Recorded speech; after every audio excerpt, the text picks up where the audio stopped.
Guys, how are we doing? Welcome to week 34 of my Premier League prediction series, where we got 10 games as a standard to give our score prediction to. We got started with last week where we did absolutely terrible for like the third week running. Only 2 correct results, let alone correct scores. 28 is still our season total. You guys did a lot better. Our 2 champions and bottom right of the screen there, Ryan and Football Fan AR, for getting 2 exact scores, and of course Leicester v Crystal Palace was our most common score to get right. Let's go straight then to our score predictions, and Southampton versus Leicester. How can you go on this game without mentioning the 9-0? I'm going for 2-0 Leicester. I think they'll be wanting to secure their top 4 place before their tricky end to the season. Crystal Palace taking on Carabao Cup holders Manchester City. Back in Manchester City to get the result here against a Palace side who are just floating around mid-table, I think, low mid-table. Brighton versus Leeds United. Leeds United going on a good unbeaten streak for themselves. Brighton 7 points, I think, above the relegation zone, I understand. I've gone for a 0-0. It could be a stalemate.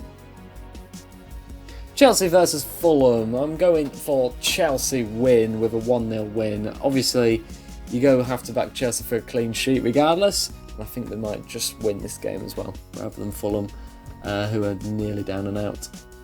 Everton taking on Aston Villa, and I am backing Everton, home side, to win 2-1. It's a tricky game. Villa just not being on it with Grealish being injured.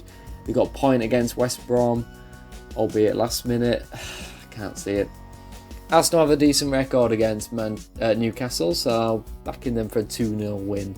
Newcastle, props to them, they've moved out of the relegation picture now and they're looking safe for another season. The big one is Manchester United versus Liverpool. I am back in the home side. I think Manchester United, they're just on that better form this season, and I think they'll win 2-1, but I think it'll be a close game. Tottenham Hotspur versus a relegated Sheffield United. Is good. I can't see Sheffield United getting anything from this game, so I've gone for a 4-0. I'm just backing a overall Tottenham win in this one. West Bromwich Albion takes on Wolves in the Midlands derby, and hey, I do think West Brom will go try and continue their march to possible survival. I mean, it's a big ask, isn't it? I think they're on the border as it stands. Wolves, though, something has gone wrong this season. Now, this is a tough game to predict, but I am backing just a West Ham win, a 1-0 win, and Hammers fans are probably happy with that, not having a mental 3-2 game. But West Ham lost the last 2 games, looking to try and battle for the top 4 again. That concludes this week's predictions. Score prediction template will be available in the top comment as always, and I will see you in the next video. Until then, bye bye.